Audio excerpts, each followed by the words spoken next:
आप सभी को जय सिया राम। श्री हनुमान जी महाराज की जय। पिछले एपिसोड में आपने देखा कि हनुमान जी माँ सीता को समझाकर वहाँ से वापस लौटते हैं और राम जी से मुलाकात करते हैं और कहते हैं कि माँ सीता बहुत कष्ट में हैं, आप बहुत जल्दी से सेना लेकर चलिए और रावण को मार करके उन्हें वापस लाइए।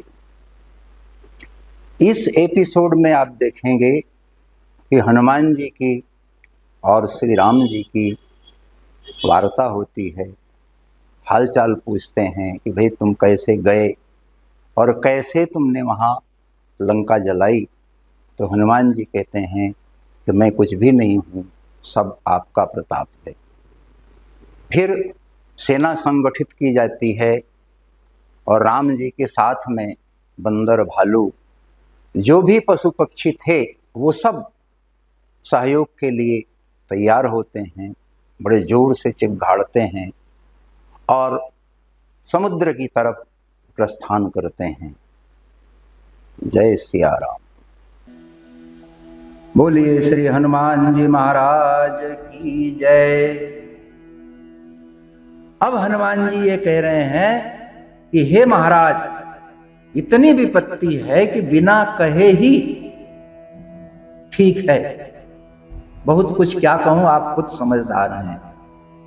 और जब ये राम जी सुन रहे थे तो निमिष निमिष, एक एक क्षण, जहां ही कल्प सम बीत, एक एक कल्प के समान बीत रहा था। एक एक क्षण एक एक कल्प के समान बीत रहा था। बहुत, क्योंकि दुख के क्षण जल्दी बीतते नहीं।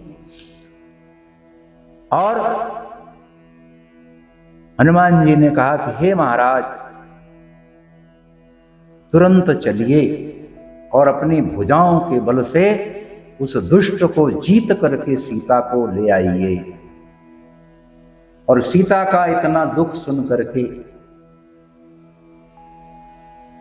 राजीव नयन के नयनों में जल भरी आया, बड़े दुखी, झर झर आंसू गिरने लगे और विचार करने लगे कि वचन से, मन से, शरीर से जिसे मेरा ही आश्रय है, मेरी ही जिसे मेरी गति है, उसे स्वप्न में भी क्या कोई दुख हो सकता है, विपत्ति आ सकती है। तब हनुमान जी ने कहा कि हे प्रभु, विपत्ति तो तब है कि जब आपका सुमिरन न हो। कि कहा हनुमंत विपत्ति प्रभु सोई, जब तब सुमिरन भजन न होई।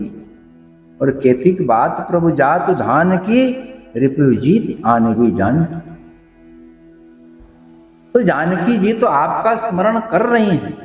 तो हे प्रभु, राक्षसों की कोई बड़ी बात नहीं है, सीता जी वहां सुरक्षित हैं, आप तो चलें और सीता जी को जीत कर लेकर आए। और ये विश्वास है कि आपके जाने के बाद उनकी कोई भी साथ नहीं है कि वो टिक जाएं। राम जी कहने लगे, हे हनुमान, तुमसे बड़ा कोई उपकारी मेरा हो नहीं सकता, चाहे वो मनुष्य हो चाहे कोई मुनि हो। और मैं तुम्हारा क्या उपकार कर सकता हूं? प्रति उपकार करो का तोरा, सन्मुख होई न सकत मन मोरा। सुनो सुत तोहि और न मैं नाही, देखूं कर विचार मन माही। वो कह रहे हैं, हे पुत्र, ये नजदीकी है हनुमान जी की राम जी के प्रति। हे पुत्र, तुमने हमारा बहुत उपकार किया है, जो कोई देवता, मनुष्य, मुनि नहीं कर सकता। मैं तेरे इस उपकार का क्या बदला दे सकता हूं? इस समय तो ऐसी स्थिति है कि मेरा मन भी तुम्हारे सम्मुख नहीं हो सकता। मैंने विचार करके देख लिया कि मैं तुमसे कभी भी ऋण मुक्त नहीं हो सकता। प्रभु बार बार हनुमान जी को देख रहे हैं और उनकी आंखों में आंसू भरा हुआ है, उनका शरीर बड़ा पुलकित है। और जब ऐसी वाणी हनुमान जी ने सुनी और ये जाना कि प्रभु प्रसन्न हैं, तब प्रेम से मगन होकर के चरणों में गिर पड़े और कहा कि हे प्रभु मेरी रक्षा कीजिए, रक्षा कीजिए, रक्षा कीजिए। सुनी प्रभु वचन बिलो की मुख, गात हरसि हनुमंत। चरण परउ प्रेम कुल, त्राहि त्राहि भगवंत। हे भगवान मेरी रक्षा करो, मेरी रक्षा करो, मेरी रक्षा करो। बोलो सियावर रामचंद्र की जय।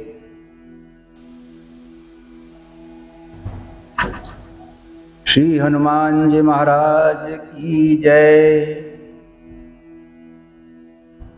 सुनि प्रभु वचन बिलो की मुख, गात हरसि हनुमंत। चरण परयो प्रेमाकुल, त्राहि त्राहि भगवंत। जब प्रभु ने ये कहा कि हे पुत्र मैं तुमसे ऋण नहीं हो सकता, ऋण मुक्त नहीं हो सकता, और तुमने जो किया है वो कोई भी हमारा उपकार नहीं कर सकता, ऐसा वचन सुनकर हनुमान जी श्री राम जी की ओर प्रसन्नता पूर्वक देखने लगे और इतने विह्वल हो गए कि चरणों में गिर पड़े और कहने लगे हे राम मेरी रक्षा करो, त्राहि माम त्राहि माम। प्रभु उनको उठाना चाह रहे हैं पर वो प्रेम में इतने ज्यादा मग्न हैं कि वो उठना ही नहीं चाह रहे। और स्वाभाविक है कि हम जिसको पाना चाहते हैं वो अगर हमारे सामने है और मिल गया है तो हम उसे छोड़ना क्यों चाहेंगे। तो प्रभु कर पंकज कपि के सीसा, सुमिरि सुदशा मगन गौरी सा। प्रभु का जो कमलवत हाथ है और कपि का जो सिर है, दोनों एक दूसरे से बिल्कुल चिपके हुए हैं। हनुमान जी का सिर है और प्रभु का हाथ है। यह स्थिति देख करके शिव जी इतने मग्न हो गए कि वो कथा कहना ही भूल गए, आनंदित हो गए, प्रेम में मग्न हो गए। फिर उन्होंने अपने आप को संभाला और वापस कथा कहने लगे। क्या कह रहे हैं कि कपि उठाई प्रभु हृदय लगावा, कर गही परम निकट बैठावा। प्रभु ने अपने कर कमलों से हनुमान जी को उठाया और हृदय से लगा लिया, हाथ पकड़कर अपने पास बैठाया और विषय बदलते हुए राम जी ने कहा कि अच्छा ये बताओ कि लंका इतनी सुरक्षित है, इतने वीर हैं, उसके बाद भी तुम वहां जाकर के और किले ढा दिए, लंका जला दी। ये एक प्रशंसा का विषय है, हनुमान जी की प्रशंसा हो रही है। पर वारे हनुमान जी जो कहीं भी सम्मान से फूले नहीं और अपमान से अवसाद में नहीं आए, घबराए नहीं, समभाव में रहे, चाहे सम्मान हो चाहे अपमान हो।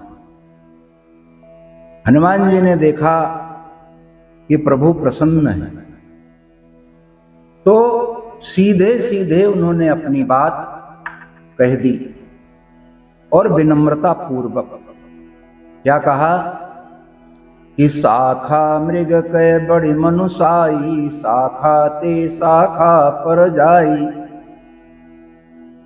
महाराज तो आपने कृपा करके मुझे इतना बड़ा बना दिया, नहीं तुम तो शाखा मृग हूं, डाल पर कूदने वाला इधर से उधर, और कुछ भी नहीं किया मैंने, बस इस डाल से उस डाल। और क्या किया कि नाग सिंधु हाटक पुर जारा। हाटक कहते हैं सोने को, सोने का पुर माने सोने की लंका। सिंधु के उस पार गए और लंका को जला दिया। और जो राक्षसों का जंगल है, जो मिले उनको तो मार दिया, और बाकी जितने और कुछ अशोक वाटिका सहित जो मिली सब उजाड़ करके, बस और कुछ नहीं। और ये मेरा नहीं है। कई लोग मान लेते हैं कि मैंने किया मैंने किया मैंने किया, नहीं। हनुमान जी इसलिए पूजनीय हैं कि वो कह रहे हैं, पूरा श्रेय राम जी को दे रहे हैं कि सो सब तव प्रताप रघुराई, नाथन कछु मोरी प्रभुताई। हे महाराज, इसमें मेरी कोई प्रभुता नहीं, जो कुछ है वो आपके प्रताप से करके मैं आया हूं। मैं एक निमित्त मात्र हूं, पर आदेश आपका, ताकत आपकी, बुद्धि आपकी। मैं तो आपके अनुसार वहां गया, और जो कुछ आपने कराया वो मैंने कर दिया। मैंने हनुमान जी को श्रेय दिया राम जी ने, और राम जी ने श्रेय दे दिया हनुमान जी को। तो हनुमान जी राम जी को पूज रहे हैं, और राम जी उनको अपना पुत्र मान करके ढेरों आशीर्वाद दिया। और इसके पहले आप ध्यान दो कि सीता माता ने कहा था, उनको पुत्र बनाया था। आप ध्यान देना कि जब अशोक वाटिका में मिले, उसके बाद जब आने लगे, तो सीता माँ ने उनको अजर अमर गुण निधि सुत होहु, अजर अमर का आशीर्वाद दे दिया। हनुमान जी इसलिए पूजनीय हैं को श्रेय नहीं लेते। और कह रहे हैं कि हे महाराज, ताकर प्रभु कछु अगम नहीं। हे प्रभु, उसको कुछ भी कार्य कठिन नहीं लगेगा। जा पर तुम अनुकूल, जिसके ऊपर आपकी कृपा हो जाए उसे कुछ भी अनुकूल, कुछ भी प्रतिकूल नहीं लगेगा, सब अनुकूल ही लगेगा। और आपका प्रभाव तो ऐसा है कि छोटी सी तूल, तूल माने रुई, वो समुद्र को जला सकती है। बड़वा नल, यानी जहां से अग्नि प्रकट होती है उसको भी वो जला सकती है, अर्थात संभव को असंभव को संभव बना सकती है।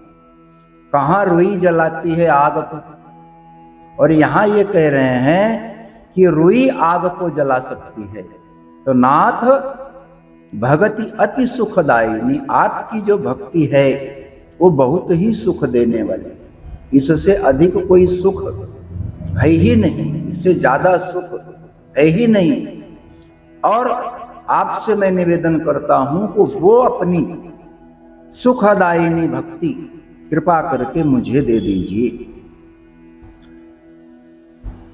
जब हनुमान जी की ये वाणी सुनी, कैसी वाणी? सरल वाणी। हम और आप कहीं भी जाएं निवेदन करने तो सरल वाणी में बात करें, प्रेम से बात करें, न कि चढ़ के बात करें, डांट के बात करें, नहीं। सरल वाणी सुनी जाती है, विनम्र वाणी सुनी जाती है। तो जब प्रभु ने कपि की वाणी सुनी प्रेम पूर्वक, कपि कह रहे हैं, तब राम जी ने कह दिया एवमस्तु। एवमस्तु माने ऐसा ही हो, अर्थात मैंने जो भक्ति तुम मांग रहे हो, निश्चल भक्ति, वो मैंने तुम्हें दिया। यहां फिर शंकर जी कह रहे हैं कि हे उमा, मैंने पहले ही कहा था कि शंकर जी कथा कह रहे हैं, श्रोता कौन है? उमा। कि हे उमा, जिसने राम जी का स्वभाव जान लिया, उसे फिर उनकी भक्ति के अलावा कुछ भी सुझाई नहीं देता।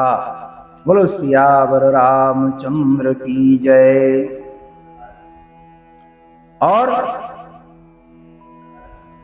जो भक्ति न भी जाने, जिसके हृदय में यह संवाद आ जाए, कौन सा संवाद?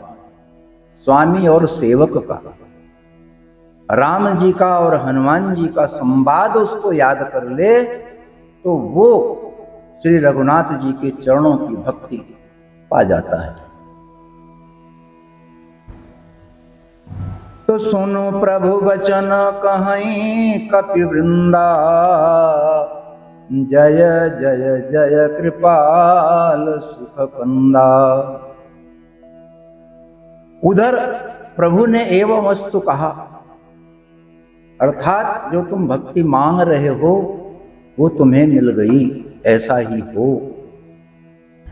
और प्रभु के जब ऐसे वचन को कपि वृंदा माने कपि समूह, वानर के समूह, उन्हें सुना तो कहा कि जय हो जय हो जय हो, आप बड़े कृपालु हैं, आपकी जय हो, रघुनाथ जी की जय हो।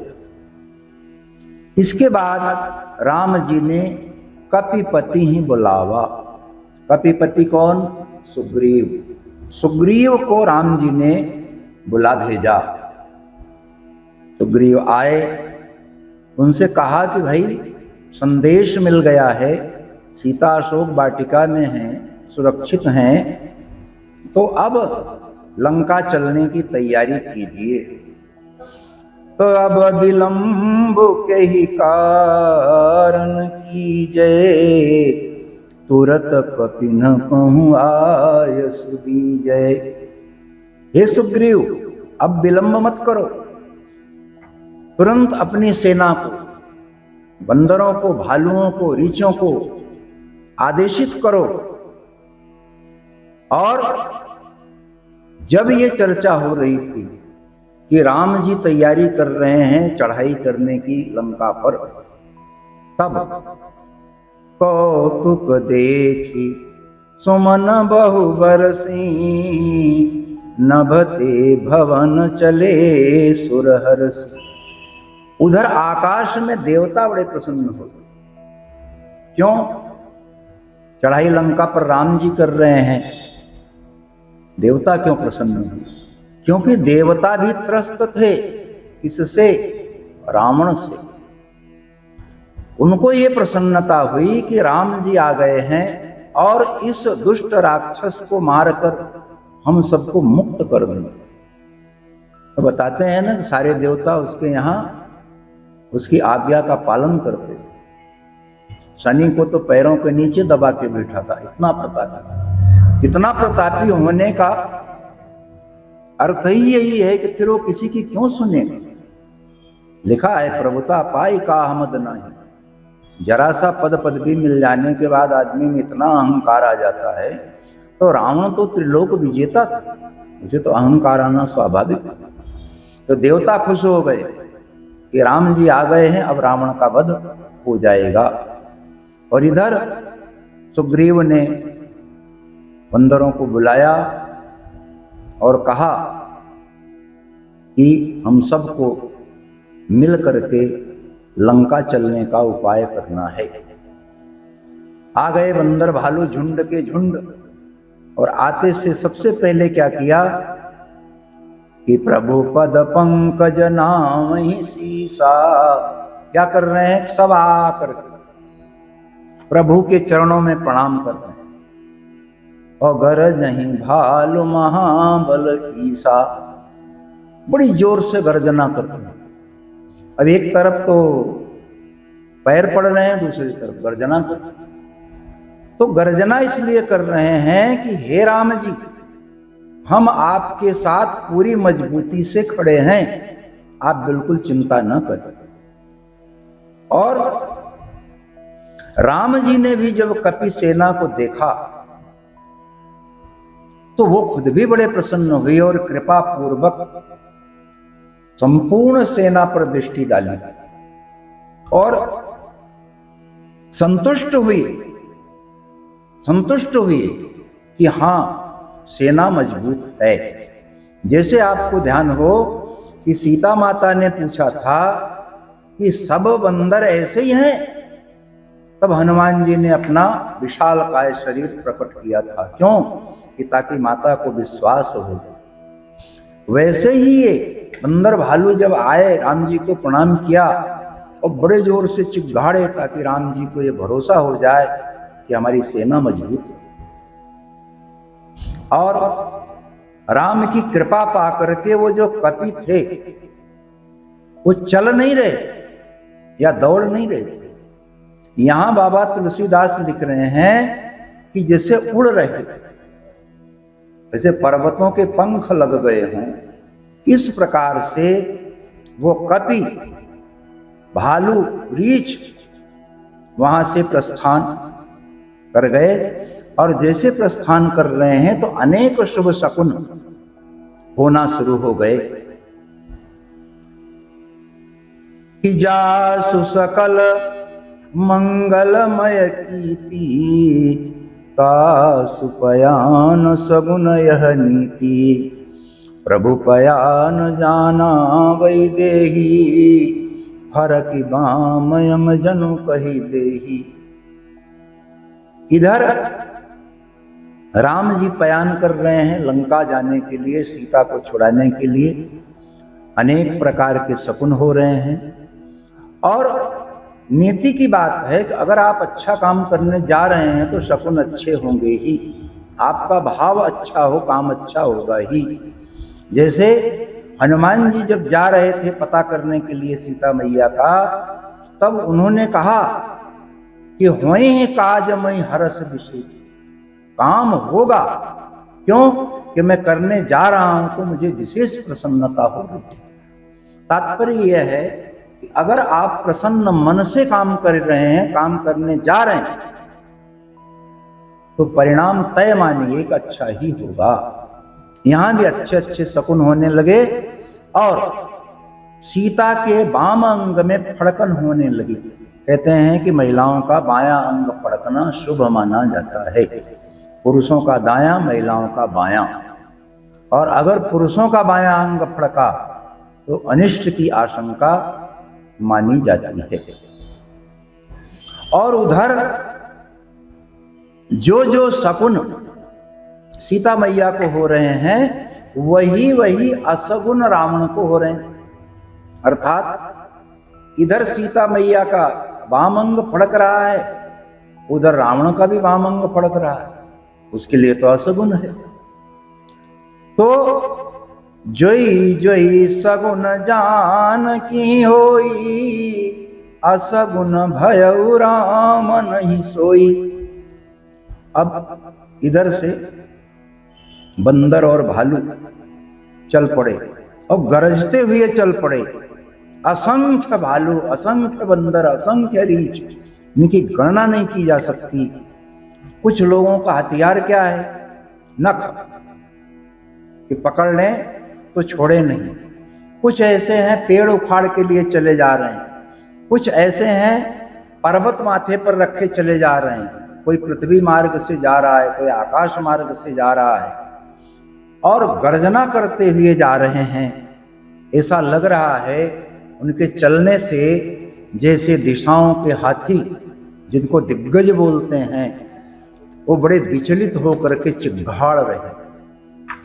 चिघाड़ रहे हैं माने चिल्ला रहे हैं, घबरा के चिल्ला रहे हैं। फिर यहां बाबा ने दो छंद में अपनी बात कही है कि चे करहि दिग्गज ढोल मही गिरि लोल सागर खर भरे, मन हरस सब गंधर्व सुर मुनि नाग किन्नर दुपट रे, कट कट हिमर कट बिकट भट बहु कोटि कोटि न धावहीं, जय राम प्रबल प्रताप कौशल नाथ गुण गण गावहीं। कर ये भले कुछ भी रहे हैं पर रघुनाथ का गुण गान कर रहे हैं। क्यों कि उन्हीं के काम से जा रहे हैं। लौकिक मान्यता भी है कि अगर अपने इष्ट का नाम लेते हुए भी हम कोई काम कर रहे हैं तो वो हमारा काम सिद्ध होगा। यहां कह रहे हैं कि दिशा के हाथी चिघाड़ रहे हैं, महिडोल पृथ्वी ऐसा लग रहा है ऐसे डोल रही है, पर्वत सब कांपने लग गए हैं और समुद्र में खलबली मच गई।